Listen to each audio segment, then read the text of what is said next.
दोस्तों, कैसे हैं आप लोग। मैं गौतम सिन्हा आपका स्पेस क्लासेस में स्वागत करता हूं। ये सब क्वेश्चन जो है एसएससी सीजीएल 2025 के लिए तैयार किए हैं, ठीक है। एसएससी सीजीएल 2025 के लिए और ये टोटल क्वेश्चन हम इस तरह तैयार किए हैं कि एसएससी का किसी भी एग्जाम का तैयारी कर रहे हो, चाहे सीपीयू का कर रहे हो या आरपीएफ का कर रहे हैं या एमटीएस का कर रहे हैं, जीडी का कर रहे हैं या सीएचएसएल का कर रहे हैं, सब एग्जाम के लिए रिलेवेंट होगा। बहुत ही इंपॉर्टेंट तरीका से हम तैयार किए हैं सीरीज, ठीक है। इस सीरीज में पार्ट 8 तक हो चुका है, नहीं देखे तो देख लीजिएगा, ठीक है। पार्ट 7 या पार्ट 8 है, इस दोनों में इसको एक हो चुका है, नहीं देखे तो देख लीजिएगा। और ये पार्ट 9 है, समझे। 9 है कि 8 ऐसे कुछ है, समझे। 9 है, नहीं देखे हैं तो बाकी पार्ट देख लीजिएगा। अगर आपको इसका पीडीएफ चाहिए तो कमेंट कीजिएगा, समझाने का फुल गारंटी है, इसलिए मेरे साथ लगे रहेगा, आपको बहुत कुछ सीखने को मिलेगा, ठीक है।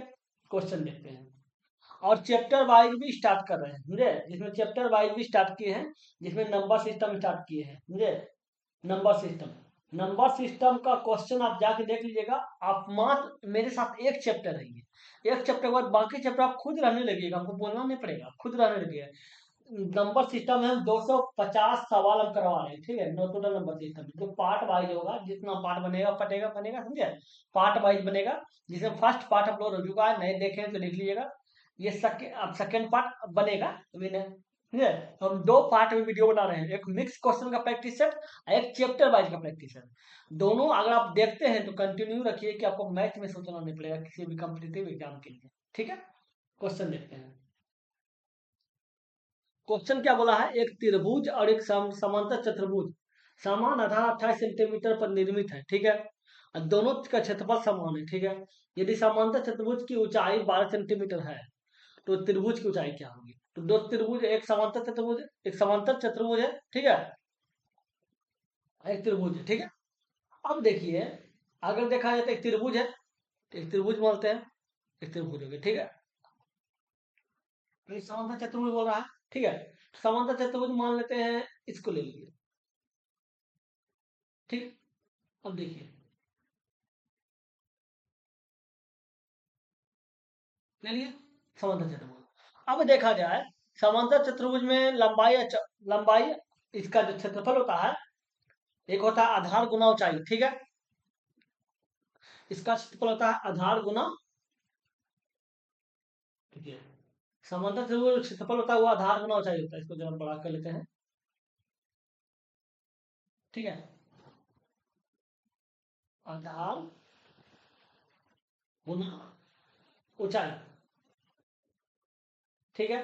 त्रिभुज का क्षेत्रफल क्या होता है, 1/2 गुना आधार गुना ऊंचाई, आधार गुना ऊंचाई, ठीक है।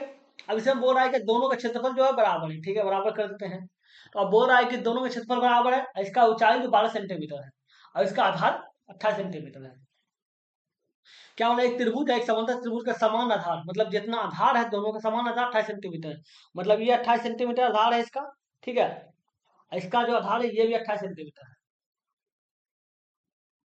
ठीक है। दोनों का क्षेत्रफल बराबर, तो क्षेत्रफल क्या होता है, 1/2 आधार गुना होता है, तो 1/2 कर देते हैं। इसका आधार कितना है, 28 है, 28 कर दिए। ऊंचाई भी मान लेते हैं, ठीक है। इसका आपको आधार 28 है, ठीक है। उसका ऊंचाई निकालना पड़ेगा। अब देखा जाए तो काटना चाहिए, काट दिए तो ये देखिए 28 से 28 कट जाएगा, ठीक है। 28 से 28 कट गया और इसका ऊंचाई जो है समांतर त्रिभुज की ऊंचाई 12 दिया हुआ है, ठीक है। इसको हम डायरेक्ट लिख सकते हैं कि 1/2 इंटू एच बराबर, यहाँ एक बचा, कट गया, एक बचा, 1 गुना 12। एच बराबर क्या हो जाएगा, 12 दूनी 24 हो जाएगा। एच बराबर क्या हो जाएगा, 24। तो पूछ रहा है कि त्रिभुज की ऊंचाई क्या होगी, तो ये 24 सेंटीमीटर हो जाएगा। समझ गए। अगले नंबर देखते हैं। ये क्वेश्चन देखिए, इसमें क्या बोल रहा है, कंपनी ए का बिक्री कारोबार, कंपनी सी के बिक्री कारोबार का कितना प्रतिशत है। तो अब बताइए, ए का कारोबार बोल रहा है, ए का कारोबार 120 है। अब बोल रहा है कि सी के कितना कारोबार के का कितना प्रतिशत, तो ये सी है। तो देख लीजिए 120 जो है ये 200 दिया हुआ है, 200 का कितना प्रतिशत, मान लेते हैं x प्रतिशत होगा। काट दिए, 0 0 कट गया, 0 0 कट गया, इसे करिए 60 हो जाएगा, तो एक्स बराबर क्या होगा? 60%। कितना प्रतिशत के बराबर है? 60% के बराबर, तो 60% हो जाएगा ऑप्शन। समझ गए? अगले नंबर देखते हैं। ये क्वेश्चन देख लीजिए, इसमें क्या बोल रहा है इसको देख लेते हैं।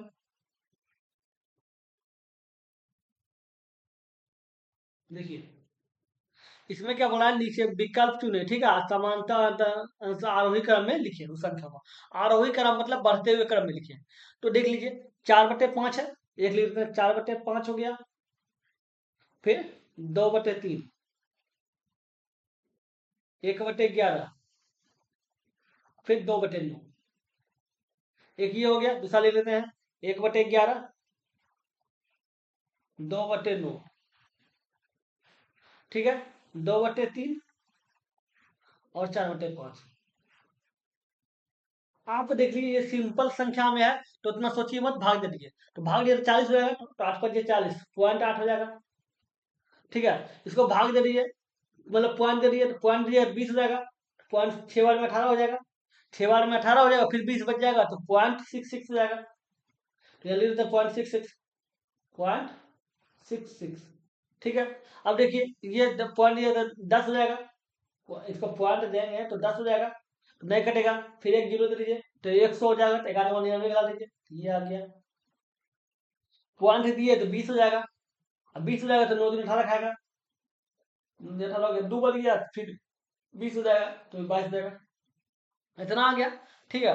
उसी प्रकार देख लीजिए, अगर देखा जाए तो इसको देखिए क्या है, सब संख्या सेम है, देख लीजिए सब सेम है कि अलग अलग है? सब एक सम है, सब खाली आगे पीछे कर दिया संख्या को, ठीक है। तो अब देखिए सेम है, तो अब बोला है बढ़ते क्रम में, तो बढ़ते क्रम में मतलब क्या, सबसे पहले छोटा हुआ, सबसे पहले छोटा कौन है? ये दिया हुआ है सबसे छोटा, ठीक है। उसके बाद छोटा कौन है? उसके बाद जाके छोटा पॉइंट, ये 80 है, ये 66 है, ये 22 है, तो जाके ये हो जाएगा, ठीक है। इसके बाद ये होगा, उसके बाद कौन होगा? ये होगा 66 वाला, ठीक है। इसका क्या 8 वाला होगा, मतलब पॉइंट के बाद एक जीरो है, सी है, ठीक है। तो अगर देखा जाए तो इसके बराबर क्या दिया हुआ है, ये 1/11 है, 1/11, ठीक है। और ये कितना, 0.9 का कितना, 1/11, सही है। और ये 22 वाला क्या, 2/9 है, तो 2/9 हो गया, ठीक है। फिर इसके इसका है, ये 2/3 है, तो ये 2/3 हो गया। और फिर ये कहता है ये 4/5 है, 4/5। अब जब जो संख्या इस तरह मिल रहा है, उसे देख लीजिए, तो 1/11 से जुड़ा होगा, और फिर 2/9, 2/3, 4/5, ये संख्या होगा, ये होगा बढ़ते क्रम में। समझ गए? अगले नंबर रखते हैं, ये क्वेश्चन देख लीजिए, इसमें क्या बोल रहा है इसको देख लीजिए।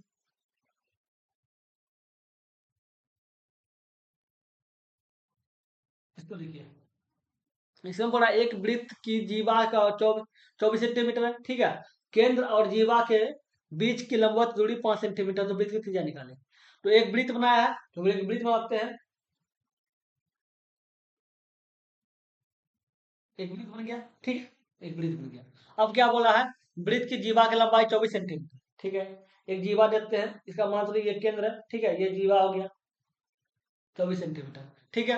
अब बोला है कि केंद्र से जीवा के बीच की दूरी लगभग दूरी है, मतलब ये 5 सेंटीमीटर है, ये यहाँ से यहाँ तक केंद्र से जीवा पर जो दूरी है वो 5 सेंटीमीटर है, 5 सेंटीमीटर, ठीक है। अब क्या बोला है, इसका दूरी जो है वो 24 है, 24 है, मतलब ये 12 हो गया और ये 12 हो गया, क्योंकि याद रखिएगा एक वृत्त में से, ठीक है, एक वृत्त में अगर केंद्र से जीवा पर लाइन जाता है, तो ये लंब जो है ना, ये लंब होता है, और इस जीवा को दो बराबर भागे भाग बांटता है, ठीक है। क्या रखिए यार, जीवा पर केंद्र से लंब गिरेगा तो वो जीवा को दो बराबर भागे बांटेगा, तो ये जाके 90 डिग्री हो जाएगा, ठीक है। ये 12 12 हो गया, 24 था, ठीक है।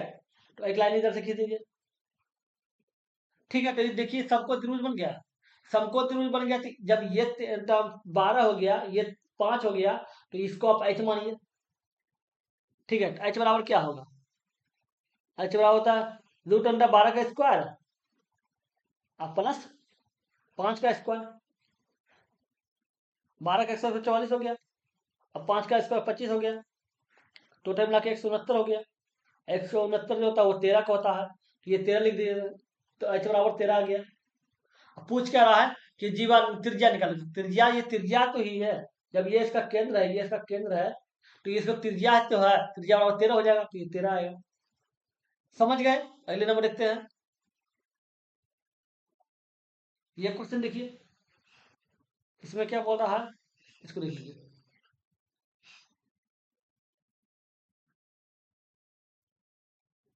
इसमें देख लीजिए, इसमें बोल रहा है एक छात्र मेट्रो स्टेशन तक पहुंचने के लिए अपने घर से 6 किलोमीटर पैदल चला, ठीक है।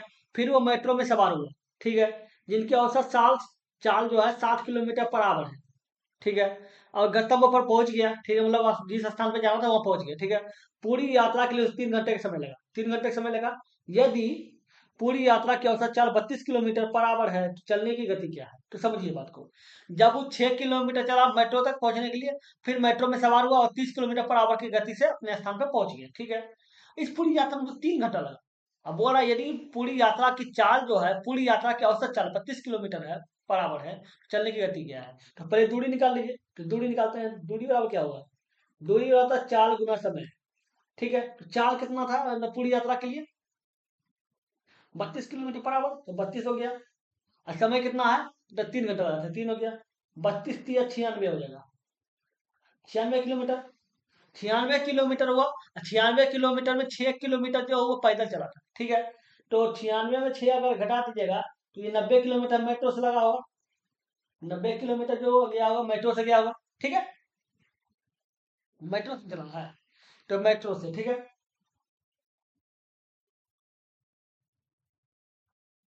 ठीक है। तो 90 किलोमीटर वो मेट्रो से गया है। अब बताइए, अब मेट्रो से जो चाल चला है, मेट्रो का जो चाल है वो 60 किलोमीटर पर आवर है, ठीक है। तो समय कितना लगा? देख लीजिए, समय क्या हो जाएगा? समय बराबर होता है दूरी बटे चाल, दूरी बटे चाल। तो दूरी कितना था? 90 किलोमीटर, और चाल क्या था? 60 kilometre per hour. 60 kilometre per hour था, काट दीजिए, 3 बटे 2, मतलब कितना लगा? 2.5 घंटा, 1.5 घंटा लगा, ठीक है। 1.5 आवर, ठीक है। अब बोल रहा है टोटल जो है उसको 3 घंटा लगा, तो टोटल जो है 3 घंटा लगा था, ये 3 घंटा है ना, तो शेष समय क्या है? शेष समय, 3 घंटा में 1.5 घंटा कट गया, तो बच क्या गया? 1.5 घंटा। अभी 1.5 घंटा जो क्या किया होगा, घर से एक छात्र मेट्रो तक पहुंचा होगा, मेट्रो तक उसको जाने में उसको क्या लगा है? 6 किलोमीटर का, ठीक है, 6 किलोमीटर चला। तो अब पूछ रहा है कि चलने की गति क्या है, तो चाल निकाल देंगे। चाल वाला क्या होता है? चाल होता है दूरी, दूरी बटे समय, दूरी बटे समय। तो दूरी कितना था? 6 किलोमीटर चला था, ठीक है। समय कितना लगा था? 1.5 घंटा। तो टोटल 3 घंटा लगा था, 1.5 घंटा मेट्रो में लग गया, 1.5 घंटा चलने में लग गया, ये 4 हो गया। तो जो चलने का चाल होगा वो 4 किलोमीटर पर आवर होगा, 4 किलोमीटर पर आवर, ठीक है। ये 4 किलोमीटर पर आवर है ना? समझ गए? अगले नंबर रखते हैं। ये क्वेश्चन देखिए, इसमें क्या बोल रहा है, इसको देख लेते हैं।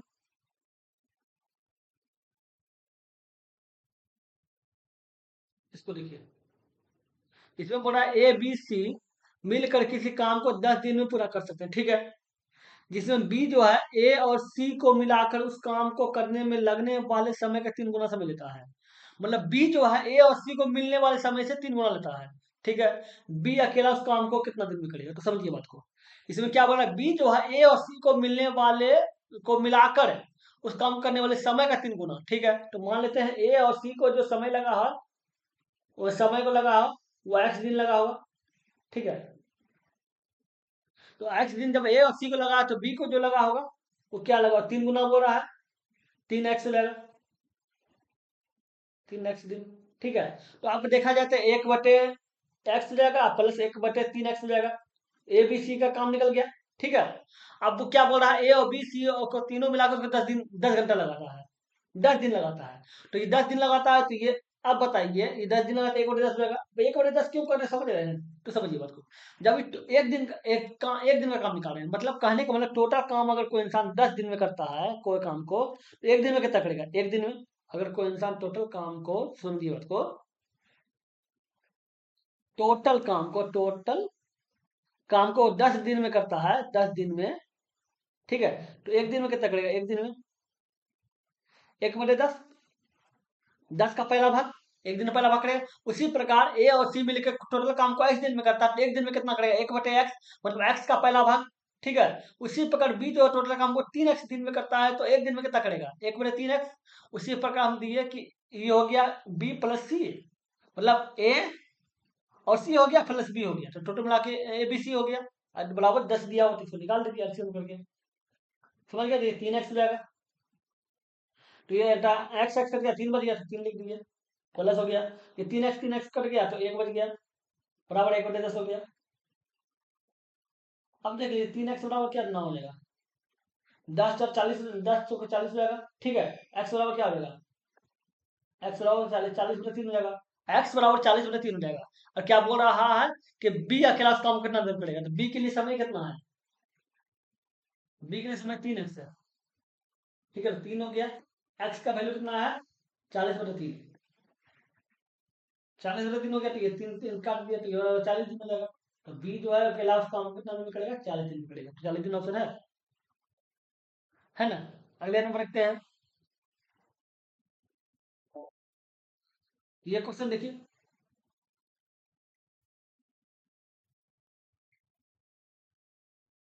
ये क्या हो गया यार?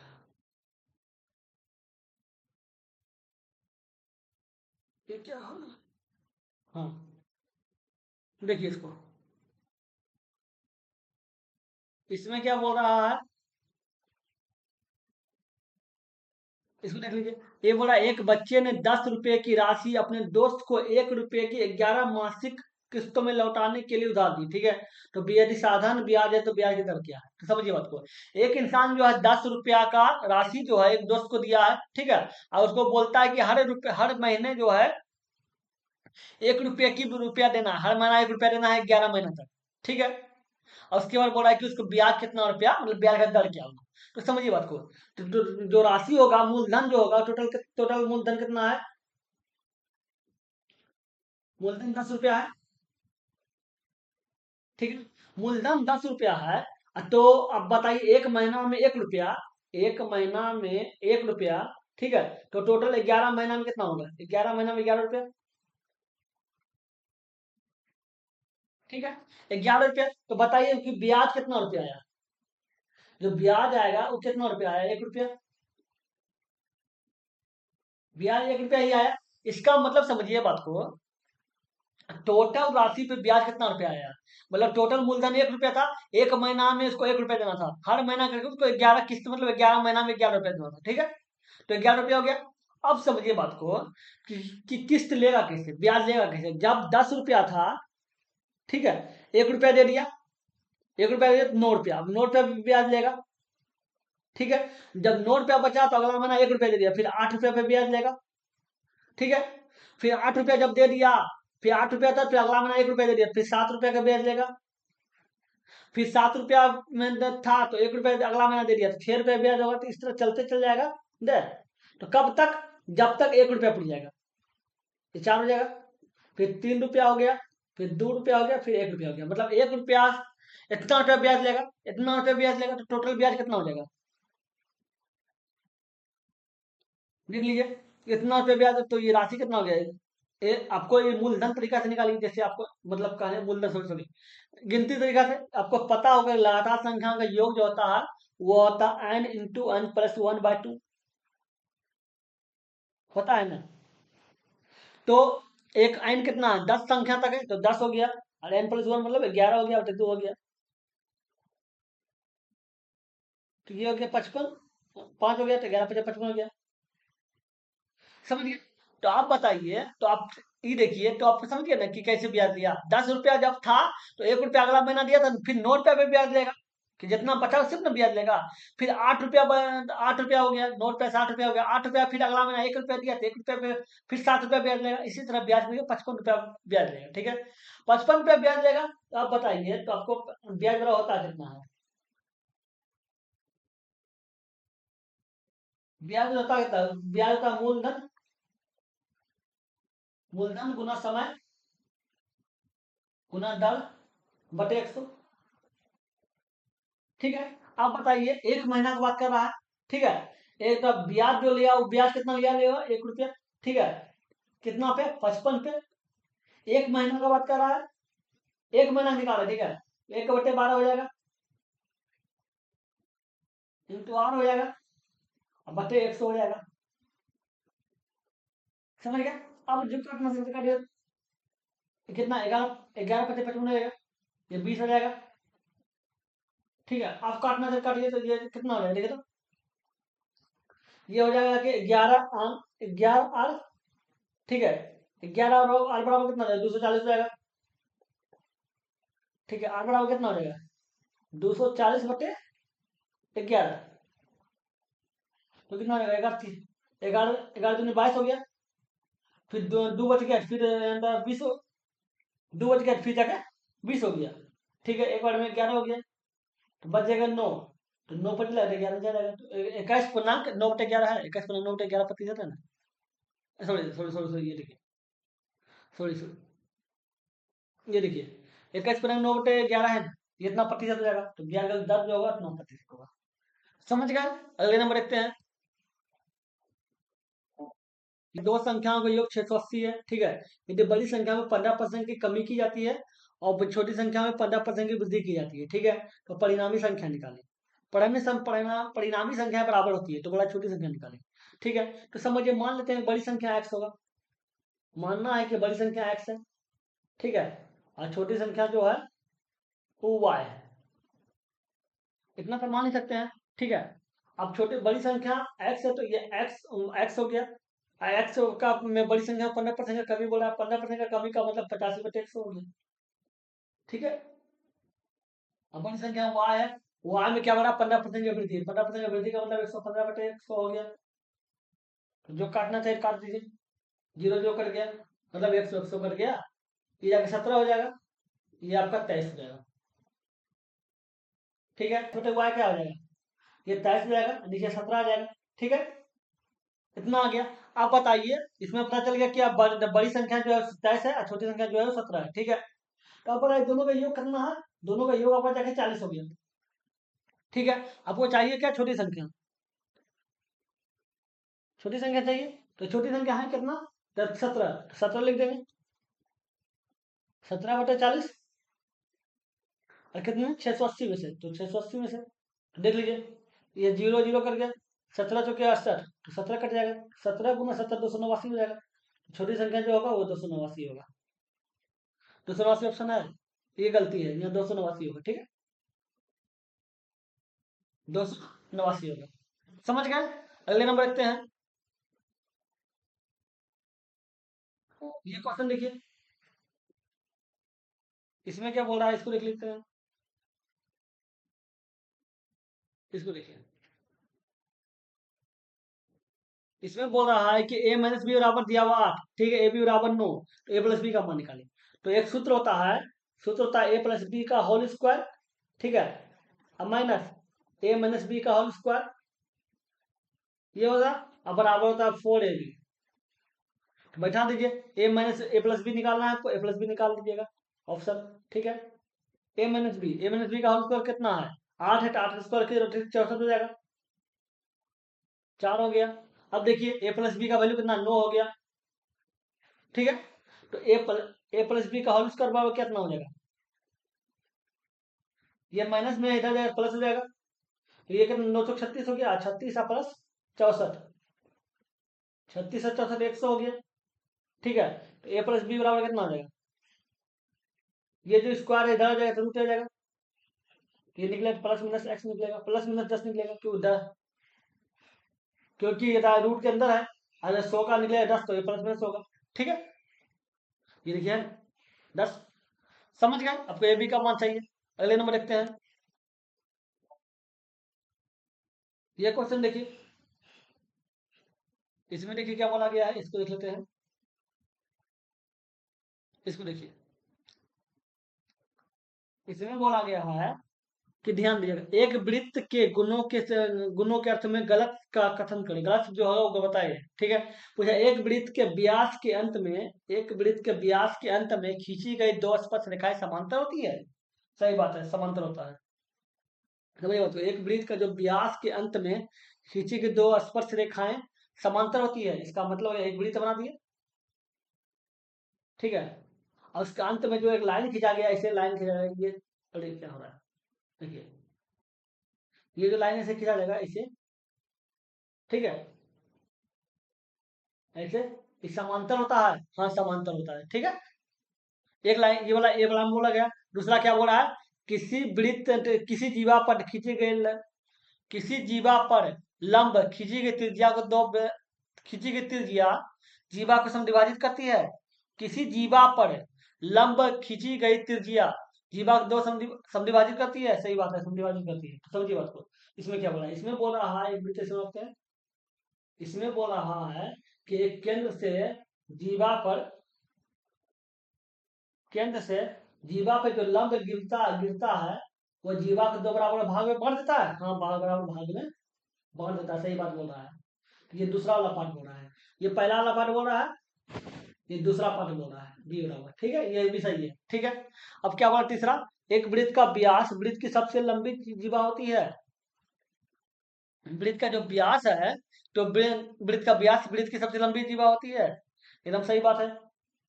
एक वृत्त का जो है, जैसे ये वृत्त है, ठीक है, ये वृत्त है, तो इसका अब देखिए जीवा बनाइए तो ये भी जीवा है, ये भी जीवा है, ये भी जीवा है, ये भी जीवा है, सब जीवा है। लेकिन सबसे बड़ा जीवा कौन कौन होगा, जो बीचों बीच आएगा। अब बीचों बीच कौन जाता है, जो व्यास होता है। तो यही तो बोल रहा है कि वृत्त का जो व्यास है वो वृत्त की सबसे लंबी जीवा है, सही बात है। मान लीजिए सबसे बड़ा है, ये सबसे बीचों बीच गया है, तो ये भी तो जीवा है।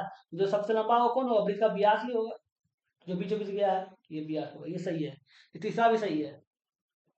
चौथा क्या बोल रहा है, एक वृत्त वृत्त की जीवा बढ़ने पर वृत्त के केंद्र से लंबवत दूरी बढ़ जाती है। अब बताइए, जैसे ये वृत्त है, ये गलत बताया है, जैसे वृत्त है, इसका अगर केंद्र जीवा का लंबाई बढ़ेगा, जैसे मानते हैं जीवा लंबाई छोटा है, ये क्या हो, ये गलत, ये थोड़ा बना लूंगा, देखिए जीवा का लंबाई छोटा है, जीवा का लंबाई जैसे बढ़ेगा, केंद्र से दूरी बढ़ेगा कि घटेगा, घटेगा। जैसे लंबाई बढ़ेगा, जैसे लंबाई बढ़ा, केंद्र से दूरी घटते जा रहा है, केंद्र से दूरी घटते जा रहा है, इसे बोला कि जीवा की लंबाई बढ़ने पर केंद्र की दूरी बढ़ती है, गलत बात, ये गलत बोला है, ये गलत बात है, ठीक है। क्योंकि केंद्र से जैसे जीवा की लंबाई बढ़ेगी, केंद्र से दूरी कम ले जाएगा, लेकिन छोटा होते जाएगा, कम दूरी बढ़ते जाएगा, उल्टा बोला गया है, ये गलत है, बाकी सब सही है, ठीक है। समझ गए, अगले नंबर देखते हैं। ये क्वेश्चन देखिए, इसमें क्या बोला गया है, इसको देख लीजिए।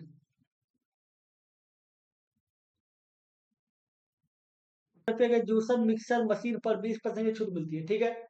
चूंकि वह नकद भुगतान करती है, इसलिए उसे अतिरिक्त 5% की छूट भी मिलती है, ठीक है। तो बोला कितना हुआ भुगतान करती है, तो 3,000 रुपया का जूसर मशीन है, ठीक है। 20% का छूट मिलता है, 20% का छूट का मतलब 80 में 100 हो गया, ठीक है। और 80 तो नकद भुगतान करती है, 5% का अतिरिक्त छूट मिलता है, 5% का अतिरिक्त छूट का मतलब 95 में 100 हो गया,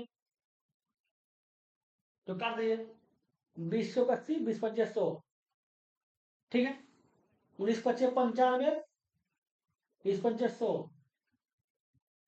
अब कर दीजिए, जीरो से जीरो काट दिए, दो से काटेगा तो ये 150 हो जाएगा,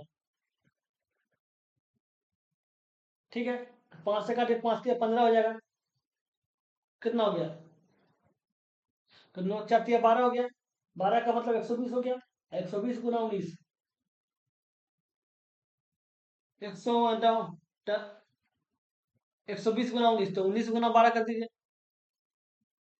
तो 9 3 12 9 3 18 में क्या एक हो गया, 2 1 3 हो गया, फिर जाके 9 हो, फिर 1 हो जाएगा, 8 हो गया, 9 3 12 हो गया, फिर 2 हो गया, कितना हो जाएगा, 228, फिर जीरो दे दिया, 2280 हो जाएगा, कितना हो जाएगा, 2280, तो 2280 से ले आइए, 2280 है, देखिए ये है ना, समझ गए। अगले नंबर देखते हैं, ये क्वेश्चन लिख लीजिए, इसमें क्या बोला गया, इसको लिख लेते हैं। ये क्वेश्चन देखिए क्या है, कौशिक 15 और सेक 15 का मान निकालें, ठीक है। कौशिक थीटा बराबर क्या होता है, सेक थीटा बराबर होता है 1/cos थीटा, ठीक है। और कौशिक थीटा बराबर होता है 1/sin थीटा। तो कौशिक थीटा लिखा हुआ है, कौशिक के बराबर लिख सकते हैं कि 1/sin, थीटा का समय 15 है तो 15 लिख देंगे, ठीक है।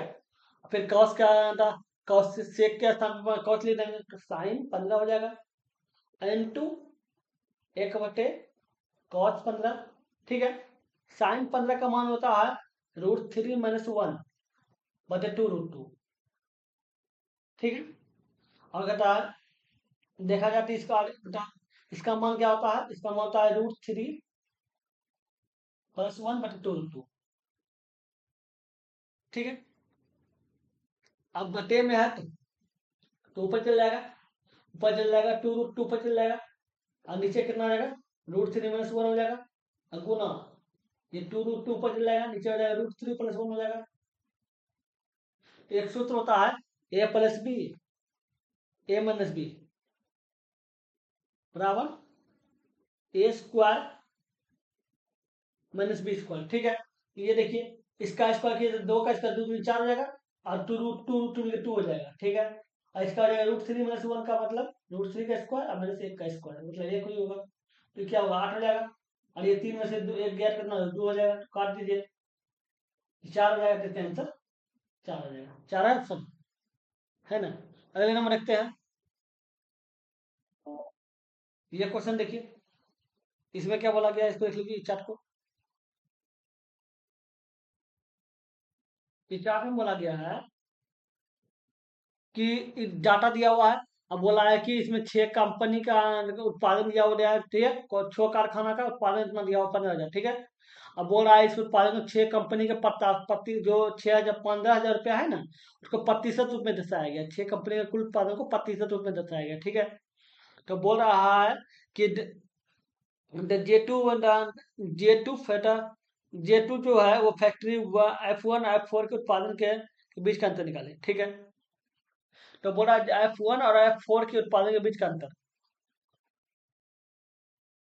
J1 है, J1 का जो वैल्यू है वो है फैक्ट्री F3 और F का औसत उत्पादन। ठीक है। J1 जो है कारखाने जो है F3 और F6 का औसत उत्पादन है। ठीक है। तो F3 हो जाएगा और F6, F6 5%, तो टोटल कितना हो गया 5% और 6%, टोटल मिला के 11% हो गया। ठीक है। 11% हो गया, तो 11% का औसत निकालना होगा, तो औसत का 11 हो जाएगा। किस पे कितना राशि कितना दिया हुआ है 15,000 रुपये, काट दीजिए, ये 75 हो जाएगा। तो 75 × 11 कितना हो जाएगा, तो 75 × 11 हो जाएगा, 75 × 10 ये हो जाएगा, फिर 75 हो जाएगा, 5 गया 825 हो गया। ठीक है। अब फिर डबल जीरो बैठा दिया, कितना हो जाएगा 825 डबल जीरो। ठीक है, ये आ गया। उसके बाद दूसरा क्या बोला गया है, ये अंडर J1 है। J2 के बारे में क्या बोला गया है, J2 के बारे में बोला गया है कि फैक्ट्री F1 और F4, ठीक है, F1 F4 के उत्पादन के बीच का अंतर है, F1, ठीक है, और F4 के बीच का अंतर, तो देखिए कितना दिया हुआ है, एक 28% है, अब -20% है, बराबर कितना हो गया 8%। ठीक है। 8% बोला है, तो अब और अंदर 8% निकाल लीजिए, तो 8/100 हो जाएगा। अरे इसका प्रतिशत, इसका भी 25/100 होगा, प्रतिशत में कट गया ना, 825 हो गया, इसका वैल्यू भी 825 हो गया। फिर इसे रख लिए, प्रतिशत बोला गया है, तो ये देखिए 8 हो गया, तो 8%, तो 8/100 हो गया, किसका 15,000 का। ठीक है। तो 15,000 कर दिए, तो 0 0 कट गया, 0 0 कट गया। ठीक है। 15 थे 20 120 हो गया, 15,000 है, 1 जीरो बैठा हुआ, 1200 हो गया। ठीक है। जब बोल रहा है कि J2 - J1, तो J2 - J1 बोल रहा है, तो ये 1200, घटा 825, 375 हो जाएगा, 375 ऑप्शन लिखे ना, है ना। समझ गए। अगले नंबर रखते हैं। ये क्वेश्चन देखिए, इसमें क्या बोला गया है, इसको लिख लीजिए। इसमें बोला गया है दो संख्याओं का एचसीएफ 17 है, ठीक है, और उनके एलसीएम के अंदर दो गुणनखंड 11 और 19 है। तो बोला दोनों संख्याओं में छोटी संख्या क्या है। तो बताइए इसका एचसीएफ दिया हुआ 17 और एलसीएम में दो गुणनखंड 11 और 19 है। तो मान लेते हैं छोटी संख्या जो बड़ी संख्या क्या होगा। एक संख्या ये हो गया, मान लेते हैं पहली संख्या हो जाएगा जाके कितना दिया हुआ है, 11 दिया हुआ है, और उसका एलसीएम कितना 17 है, 17 हो जाएगा, ठीक है। दूसरी संख्या क्या हो गया, दूसरी संख्या क्या हो गया, एक 19 हो गया, उसका 19 हो गया, उसका एलसीएम कितना है 17। देख लीजिए कितना दिया हुआ है, 19 17 गुना 11, 17 गुना 11 हो जाएगा 170, और 17 200 187। अरे 19 गुना 17, तो 19 गुना 10 ये 190 हो गया, और 19 गुना 7 19 ठीक है। ये 3 हो गया, 3 बराबर 1 हो गया, बाकी 2 3 327 हो गया, 327 हो गया, 327 हो गया। तो बोला छोटी संख्या क्या होगा, तो छोटी उन दो संख्या में छोटी संख्या क्या है, जो छोटी संख्या क्या है 187 है, 187 आंसर हो जाएगा। समझ गए, अगले नंबर रखते हैं। ये क्वेश्चन देखिए, इसमें देख लीजिए।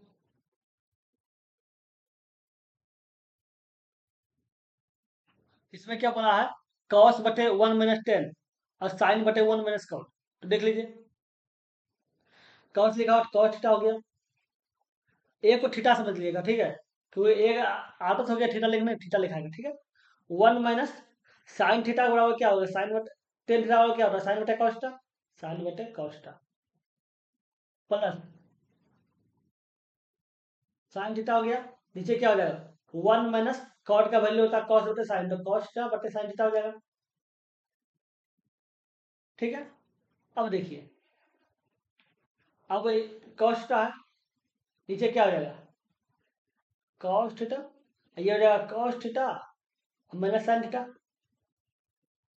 प्लस ये साइन थीटा है, नीचे हो जाएगा साइन थीटा और बटा sine theta minus cos theta हो जाएगा, ठीक है। इसको एक स्टेप आगे ले जाइएगा तो क्या हो जाएगा, कॉस कॉस ऊपर मिलेगा, ऊपर चला जाएगा, क्या हो जाएगा कॉस स्क्वायर थीटा, और नीचे क्या हो जाएगा, नीचे हो जाएगा कॉस थीटा और माइनस साइन थीटा, ठीक है।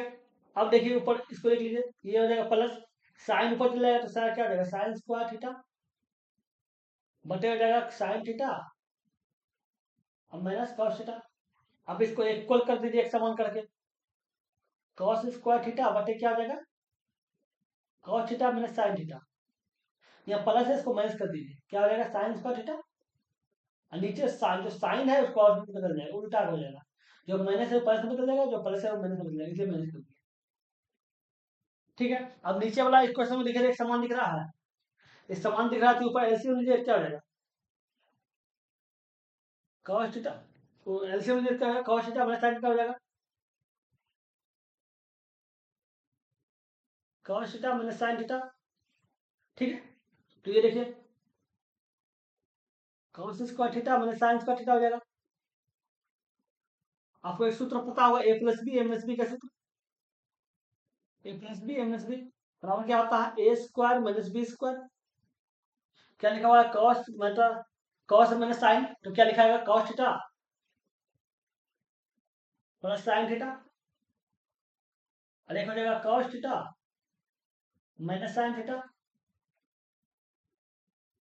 नीचे क्या हो जाएगा cos theta minus sine theta.